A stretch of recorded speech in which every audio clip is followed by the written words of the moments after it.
네, 그러면은 do while문에 대해서 이제 한번 보도록 하겠습니다. do while문은 적어도 한 번 반복하는 경우에 있어서 사용을 하고요. 보통은 데이터 유효성 검사하는 데 있어서 활용을 합니다. do while이니까 지금 보게 되면은 여기도 마찬가지거든요.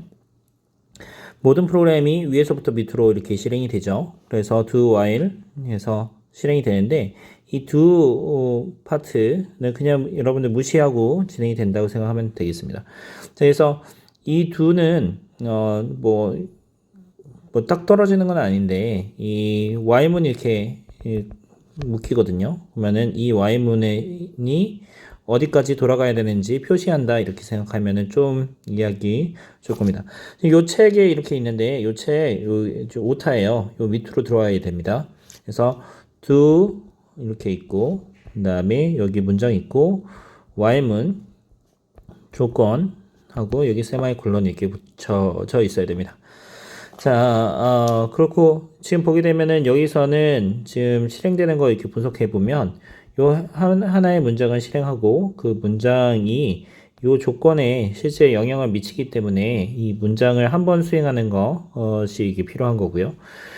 근데 이 do while문을 사용하지 않고 그냥 while문으로 사용할 수도 있는데 이 문장 하는 부분들을 한 번 수행하고 그 다음에 while문 이렇게 조건이 있고요.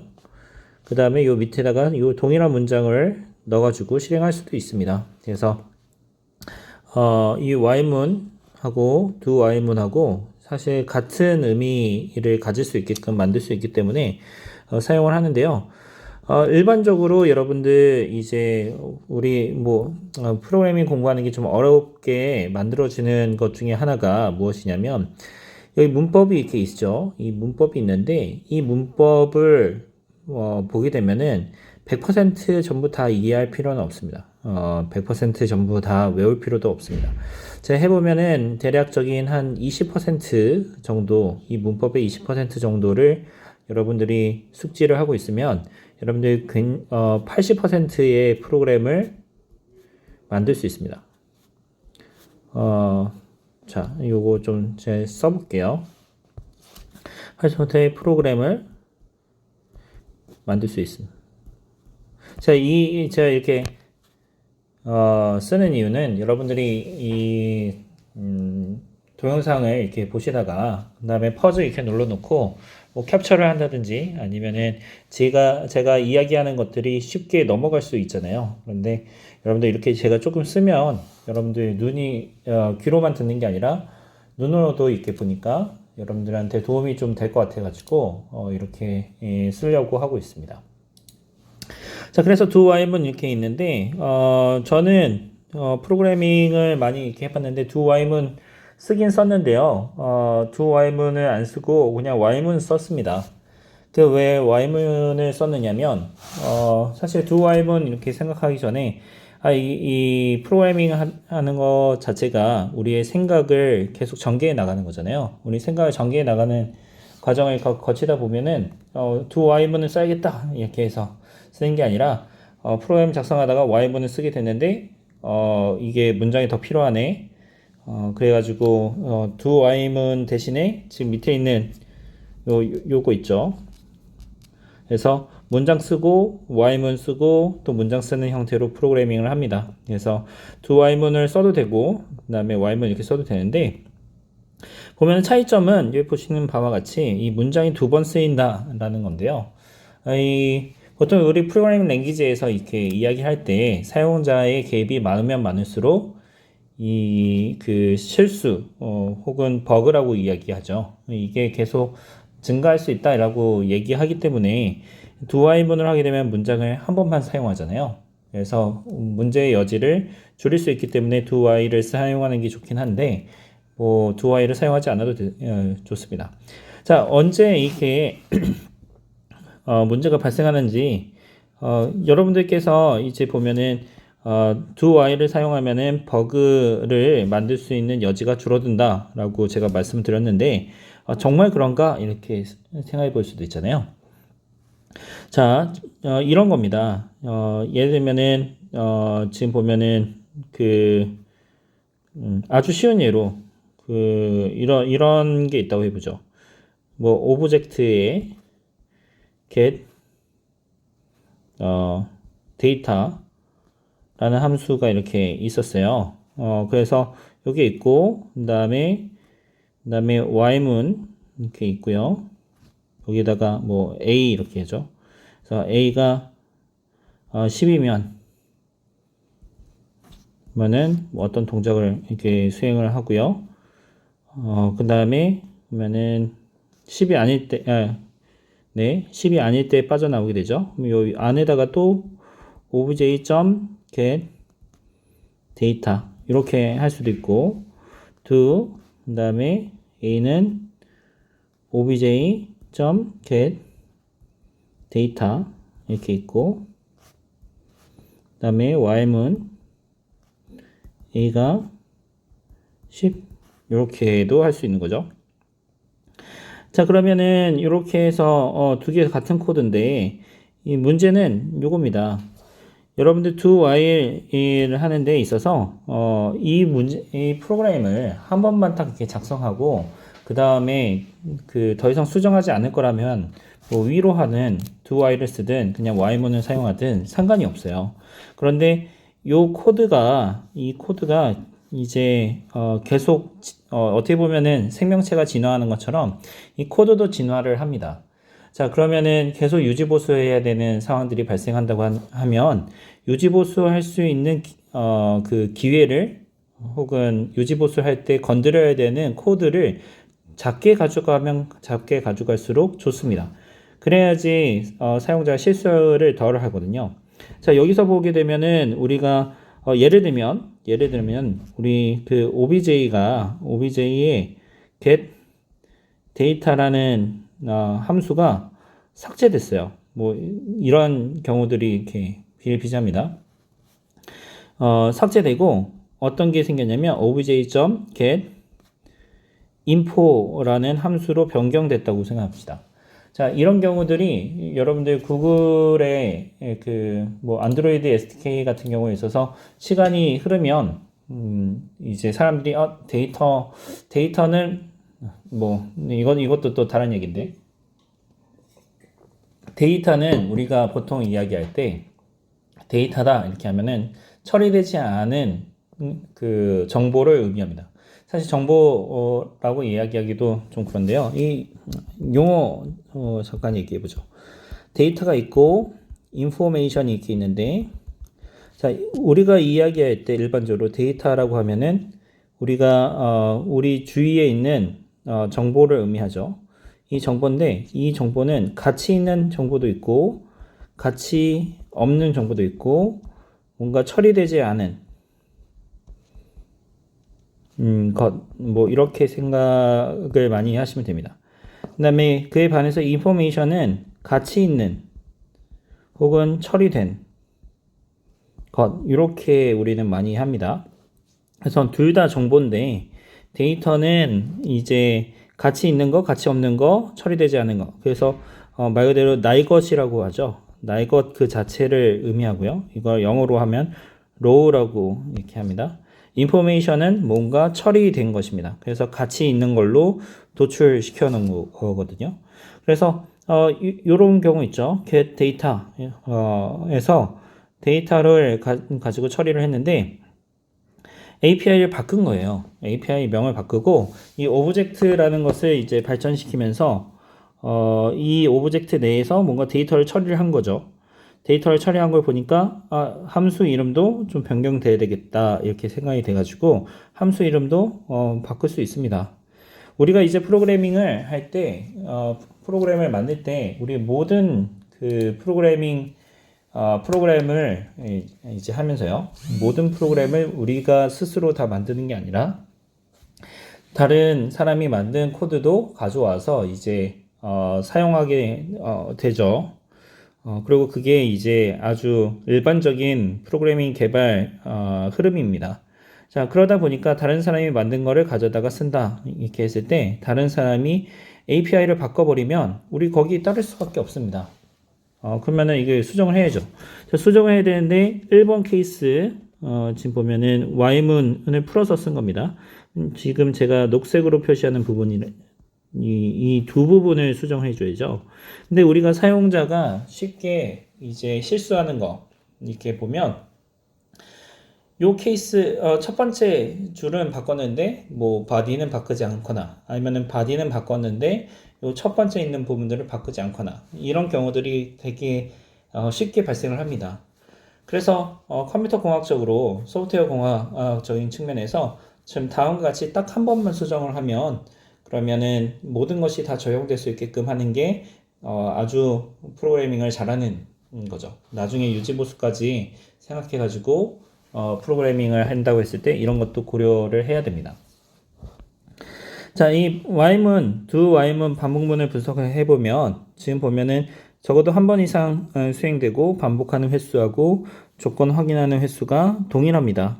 지금 보면은 문장 먼저 실행을 하고 그 다음에 조건을 확인하면서 이제 빠져나가기 때문에 지금 보게 되면은 지금 문장 반복하는 횟수 그 다음에 그 조건 확인하는 횟수 둘 다 동일합니다.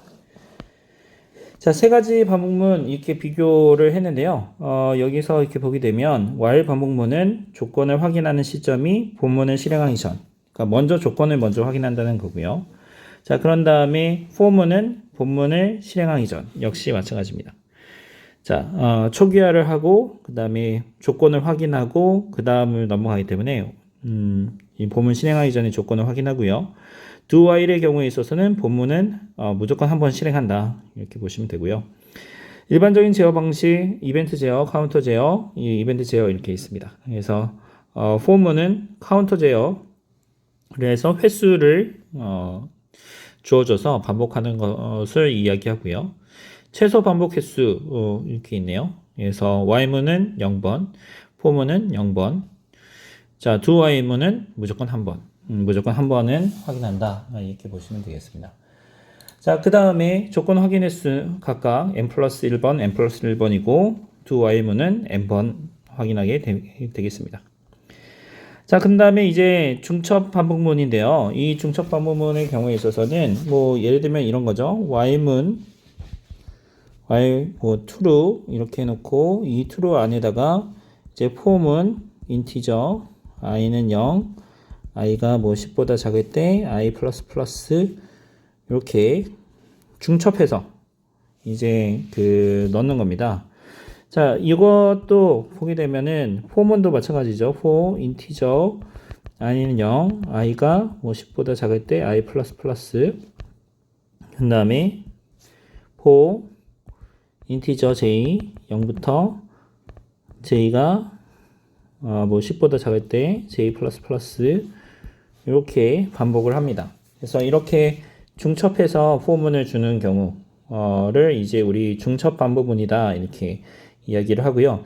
이런 중첩 반복문의 경우에 있어서는 우리가 테이블이나 테이블 형태의 데이터를 처리하거나 혹은 이미지 같은 경우 우리 이미지 이렇게 보게 되면 XY 좌표로 이렇게 구성되어 있잖아요. 그 다음에 데이터가 이렇게 있죠. 자, 그러면은 X와 Y, 그러면 X 곱하기 Y의 해상도를 가지니까, 자, 이걸 처리하려면, 한 줄 한 줄 한 줄씩 다 처리를 해야 되겠죠. 그러면은, 한 줄이 X, 그러니까 우리 보통 보면 1024 곱하기 768, 이게 화면 해상도 이야기를 할 때, 그러면은 가로축으로, 우리 얘기하는 픽셀이 1024개 있는 거예요. 그러면은 for문으로 1024개에 대해서 처리하고 그게 각각에 대해서 768개가 이렇게 있으니까 두 개 하면은 이렇게 됩니다. 자, 이거를 처리하려면은 가장 쉽게 하려면 for문 두 개 이렇게 사용을 이제 해야 되고요.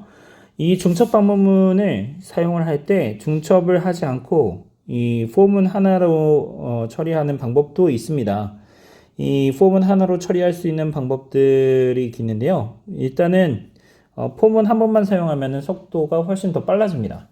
자, 이 속도가 빨라지는 거에 대해서 우리 이야기 한번 해봐야 되는데요.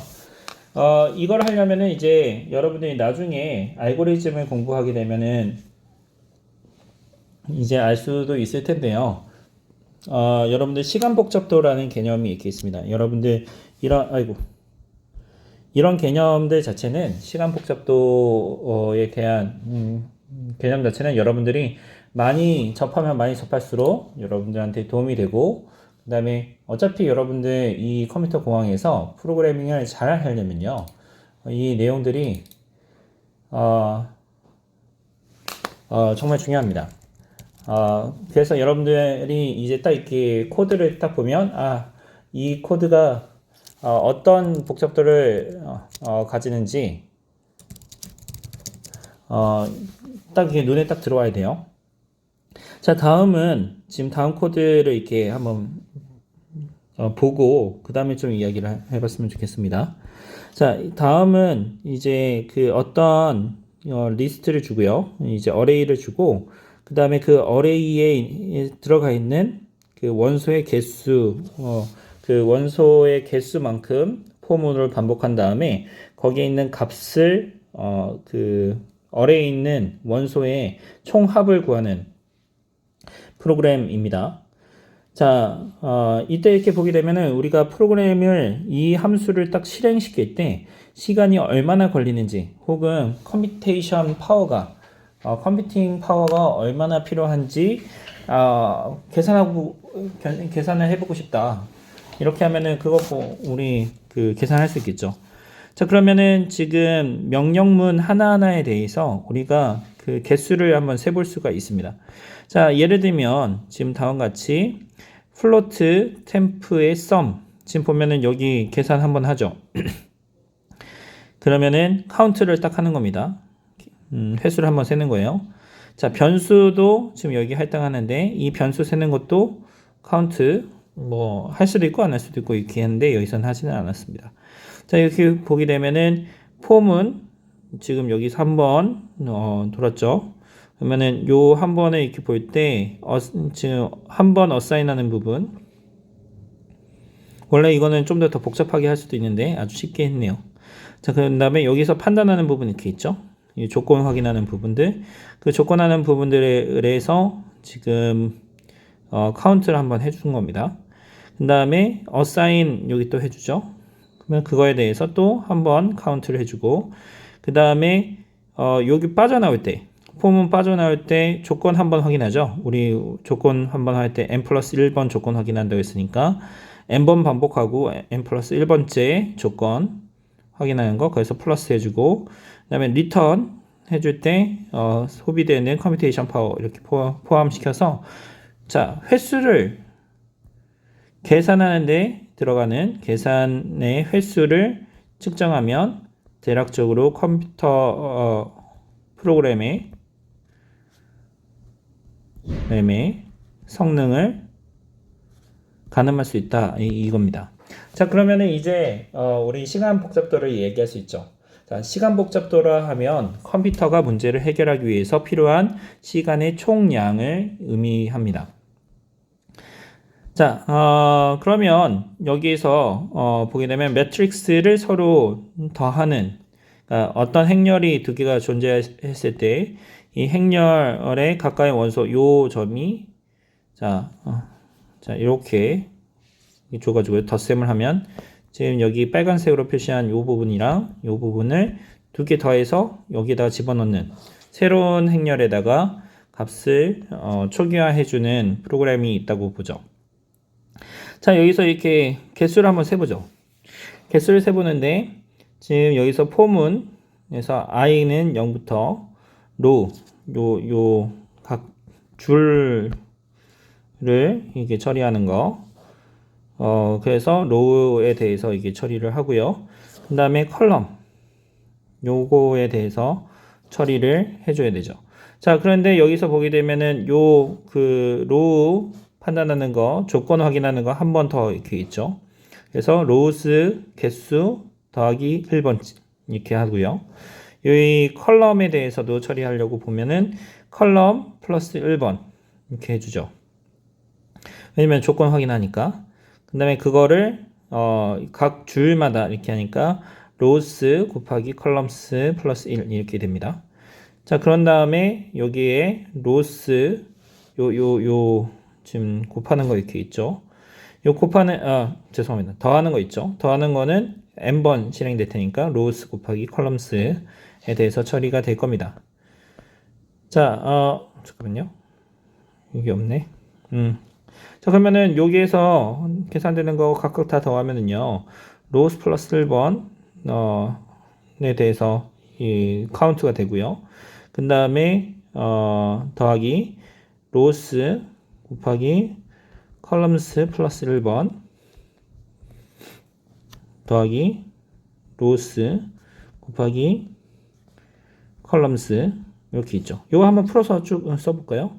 자, 그러면은 로우스 2 곱하기 로우스 곱하기 컬럼스 더하기 어떻게 되나요? 그러면은 2 곱하기 로우스 더하기 1이 되나요? 자, 이렇게 곱해주고 분배 법칙에 따라서 되니까 로우스 곱하기 컬럼스 로우스가 되고 로우스에서 이렇게. 자, 그러면은 요 두 개, 그 2차원 행렬을 두 개의 2차원 행렬이 주어졌을 때 그 2차원 행렬을 각 원소를 더해서 이제 새로운 행렬로 값을 넣어주는 이 프로그램 함수죠.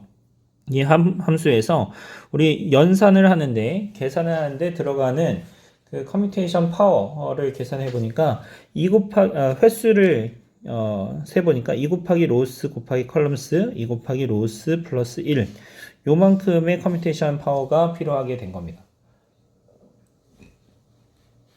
자, 이 파워를 이제 그 계산을 하는데 자, 이런 식으로 지금 모든 프로그램에 대해서 계산을 몇 번이나 수행하는지를 셀 수가 있는 거예요. 자, 우리가 이제 그 순차적인 프로그램 같은 경우에 있어서는 그냥 횟수가 결정돼 버리죠. 우리가 프로그래밍을 할 때 그 수를 이렇게 딱 주잖아요. 그 문장을 딱 이렇게 써버리잖아요. 문장을 딱 써버리면 그 횟수만 딱 수행하고 종료가 되는데 이 지금 방금 본 것처럼 반복문을 수행하면 요 로우스랑 컬럼스 요게 요 두 개가 로우스 컬럼스 이게 미지수죠. 미지수 뭐 예를 들면 m으로 해주고 요거를 n으로 해주면 쉽게 쓰면 m 곱하기 n 더하기 2 곱하기 m 더하기 1이 되는 거죠. 자, 이렇게 할 수가 있습니다. 자, 이렇게 해주는데 프로그래밍을 하다 보니까 이거를 정말 세밀하게 하나하나 다 쓰기 시작하니까 이 분석하는 게 좀 어려워지게 됐어요. 자, 그래서 이 분석하는 것을 좀 더 쉽게 할 수 있는 방법이 뭐가 있을까 해서 나오게 된 게 이제 asymptotic notation이라고 이야기를 합니다. 자, 이 asymptotic notation이다 이렇게 이야기하는 건 뭐냐면 처음에는 좀 다를 수 있어도 뭐 차이가 많이 날 수 있어도 이제 근사하게 되면 아니면은 그 개수가 더 많아지게 되면은 이 차이가 커진다 이라는 얘기인데요. 얘기하기 좀 그렇네요. 설명하는 게 좀 쉽지가 않네요. 자, 개념적인 측면에서 이렇게 보게 되면은 이런 겁니다. 처음에는 지금 보면은 C1, N2 플러스 C2N 이렇게 있고 C3N 이렇게 있다고 하면은 요 지점 있죠. 요 지점. 이 그 브레이크 이븐 포인트가 존재하는데 지금 이거는 뭐냐면 요거 이게 n입니다. n이고 여기가 시간입니다. 그래서 정리를 하자면 뭐 시험에 나오지 않으니까 여러분들 그 컴퓨터 공학에 있어서 핵심 개념이라고 생각하시고 한번 보시면 되겠습니다. C1, C2가 있고 이제 C3가 이렇게 있는데 C1, C2의 값이 C3에 비해서 굉장히 작으면 엄청 작으면 예를 들면 0.0000001 뭐 이렇게 하고 여기서는 뭐 이렇게 하면 자 하나 둘셋넷 다섯 개죠. 그러면은 다섯 개고 하나 둘셋넷 다섯 개죠. 그러면은 이 개수로 이렇게 따지면은 그 몇 배입니까? 10배 하나 둘 이게 다섯 이렇게 되나요? 자, 하나, 둘, 셋, 넷, 다섯. 그러면은 10의 5승이고요. 여기도 하나, 둘, 셋, 넷, 다섯. 네, 10의 5승이잖아요. 10의 10승배만큼의 차이가 나지만 이게 어느 순간이 되면 C3n보다 C1n제곱 플러스 C2n제곱이 훨씬 더 커지는 지점이 생깁니다. 그래서 여기서 얘기하는 어심토틱 노테이션이라는 것은 무엇이냐면 처음에 그냥 이 개수가 n의 개수가 작을 때는 차이가 나지 않더라도 이게 점진적으로 이거를 찾아봐야 되겠네. 자, 이 용어 번역하는 게 되게 쉽지가 않거든요. 그래서 이야기를 할 때 쉽게 이야기를 하자면 대세를 거스르지 않는다. 이런 얘기 하거든요. 그러니까 무슨 말이냐면 어떤 요 n에 의해서 이 수식이 도미넌트 된다 이렇게 얘기하는데 이런 겁니다. n의 개수를 충분히 크게 가지면 n의 개수를 충분히 크게 가지면은 항상 요 값이 C3n보다 크게끔 가지게끔 만들 수 있는 n이 항상 존재한다. 이렇게 이야기하는데요. 이것도 얘기하기가 좀 어렵죠. 네. 자, 그래서 쉽게 그냥 개념적인 부분만 이렇게 이야기를 해보도록 하겠습니다. 개념적인 얘기는 이렇게 뭐냐면, 자, 이 n은 여기 있는 n 있죠? n. 요 n은 문제의 크기입니다. 그래서 문제의 크기가 커지면 혹은 다른 말로 하면은 처리해야 할 글씨가 또 날아가네요. 죄송합니다.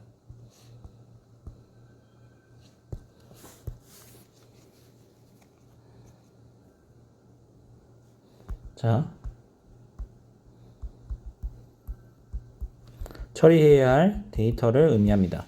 그래서 처리해야 할 데이터가 굉장히 많아지면 그러면은 저희 알려진 게 무엇이냐면 요 C3 있죠? 앞에 코이피션트 붙어 있는 C3도 의미 없어지고요. C1도 의미 없어지고 C2도 없어지더라. 이렇게 되고요. 자, 그 다음에 요 n 있죠? 뒤에 텀. 요것도 의미가 없어집니다. 그래서 차수가 가장 높은 것. 요 차수가 가장 높은 것만 딱 남아요. 그래서 그걸 우리가 뭐라 하냐면 빅 O 노테이션이라고 이야기하고 이 C3n은 빅 O의 n. 그다음에 요거는 우리 빅 O의 n 제곱 이렇게 이야기를 합니다. 이게 어심토틱 노테이션이고요. 지금 보면은 빅 O의 n이랑 빅 O의 n 제곱 하니까 n 제곱이 n보다 항상 크잖아요. 자, 그래서 어느 순간 되면 요 지점이 요 브레이크 이븐 포인트가 딱 나오는데 요게 빅 O의 n 제곱이 커지는 지점이 이제 생기게 됩니다. 자, 그래서 그러면은 우리가 이야기할 때 빅 O의 n 제곱은 어떻게 계산하느냐 이건데, 자, 우리가 2 곱하기 mn 더하기 2 곱하기 m 더하기 1 이렇게 있었죠. 자, 이거에 대해서 빅 O 노테이션을 구해보죠. 이거를 어심토틱 노테이션으로 하게 되면 빅 O에 2 곱하기 mn 플러스 2m 플러스 1인데 코에피션트 의미 없댔죠? 다 날라갑니다. 이 상수도 날라갑니다. 자, 이렇게 이렇게 날라가고요. 빅 O에 mn 플러스 m 이렇게 있는데, 자, m이 n으로 갈 수도 있죠. 두 개 미지수니까. 자, 이렇게 하면은 바꾸면 n으로 우리 노테이션 자체가 n, 네, 넘버 의미로 n 이렇게 많이 사용합니다. 이렇게 되고 차수 제일 큰 것만 놔두니까 n 제곱이 되겠습니다. 자, 그러면 우리가 행렬 하는데 2차원 행렬을 더하는 함수는 빅 O의 n 제곱 이렇게 되고, 이 빅 O의 n 제곱만큼의 시간 복잡도를 가져서 우리 데이터가 아무리 커지더라도 지금 보면은 우리가 그 계산을 하는데 필요한 그 총 계산량을 유추해 볼 수가 있게 되겠습니다. 자, 그래서 요게 이제 시간 복잡도거든요. 근데 여기 보시면 아시겠지만 여기에서의 그 시간 복잡도에 가장 큰 영향을 주는 게 혹은 뭐 가장 큰 영향이라 보다는 주된 영향을 주는 게 바로 이 for문, 이 y문, 이 반복문입니다. 결국 이 시간 복잡도는 반복문이라고 볼 수 있어요. 반복문으로 결정되는데, 자, 중첩된 반복문이 많으면 많을수록 이제 시간 복잡도는 올라갑니다. 자, 이 시간 복잡도는 제 앞에서 이제 이야기를 할 때 어떤 문제를 해결하는데 필요한 계산의 총량 혹은 시간의 총량이라고 볼 수 있는데요. 자, 이때 이제 문제 크기에 따라 우리 시간 복잡도가 결정이 되거든요. 자, 이 시간 복잡도가, 죄송합니다. 시간 복잡도가 결정되면 그 시간 복잡도에 따라서 문제의 크기가 주어지면 그에 따라서 우리가 계산되는데 걸리는 총량을 알 수가 있습니다. 그래서 우리 프로그램이 좋은 프로그램이냐, 우리가 프로그래밍한 코드가 좋은 프로그램이냐, 그렇지 않느냐, 이를 판단하는 기준으로서 지금 시간 복잡도의 개념을 말씀드렸고, 그 다음에 포문에 대한 것도 지금 말씀을 드렸습니다. 포문 Y문에 대해서도 이제 그 시간 복잡도에 가장 큰 영향을 받는다. 네, 시간 복잡도에 영향을 준다. 이렇게 엄밀하게 이야기를 해야 되겠죠. 네, 그렇습니다. 자, 다 리턴문, 브레이크, 컨티뉴, 고투문 이렇게 있는데요. 자, 이렇게 보게 되면은 리턴문은 현재 함수를 종료시키고요. 함수를 호출한 곳으로 제어를 반환을 합니다. 자, 브레이크문은 반복문 또는 스위치 조건문에서 사용을 하고요. 반복의 경우에 있어서는 중간에 종료하고 반복문을 벗어나 버립니다. 그냥 빠져나와요. 여기 그림 밑에서 잘 설명되어 있죠. 컨티뉴는 현재 반복만을 벗어나고 반복문 전체를 종료하지 않아서 그 반복문을 계속 진행할 수 있게끔 해줍니다. 그래서 컨티뉴예요. 고트는 레이블로 이동을 하고요. 자, 그래서 여기서 보게 되면 이제 이 반복문을 벗어나는데 이 반복문은 조건을 확인하지 않고 그냥 벗어납니다. 자, 이 제어도 조건을 확인하지 않고 벗어나는 건 똑같은데 여기서는 이제 어디로 가느냐 이 이슈거든요. 함수를 호출한 곳 이슈고요. 얘는 브레이크는 이제 그 반복문 혹은 스위치문 다음으로 이렇게 넘어가고요. 컨티뉴는 반복문을 계속 진행한다는 말은 조건을 확인하겠다는 얘기입니다. 고트는 해당 위치로 가고요. 그래서 Y문의 경우에 있어서 continue를 만나면 표현식으로 가서 조건을 확인합니다. do while도 continue를 만나면 표현식을 확인합니다. 자, 그 다음에 for문의 경우에서는 continue를 만나면 변경하는 걸로 가고요. 변경하고 표현식을 수행을 합니다. 표현식을 판정을 하는 겁니다. 자, 다음 이렇게 넘어가 보죠. 호목이네요. 그래서 다음 호목 여러분들 이게 풀면은 되시겠습니다. 요 호목 관련해서 이제 그 숙제를 지금 보면은 그 손으로 쓰는 거, 그다음에 문제 푸는 거 이렇게 진행했는데요. 여러분들 숙제하는 데 있어서 좀 어렵거나 도움이 필요하면은 다른 우리 학우님들께서 저한테 이메일 보내준 것처럼 여러분들도 이메일 보내주시고 오픈 카카오톡방을 활용하셔서 여러분들 꼭 도움을 받으셨으면 좋겠습니다. 그러면은 이론 수업 여기서 마치도록 하겠습니다. 감사합니다.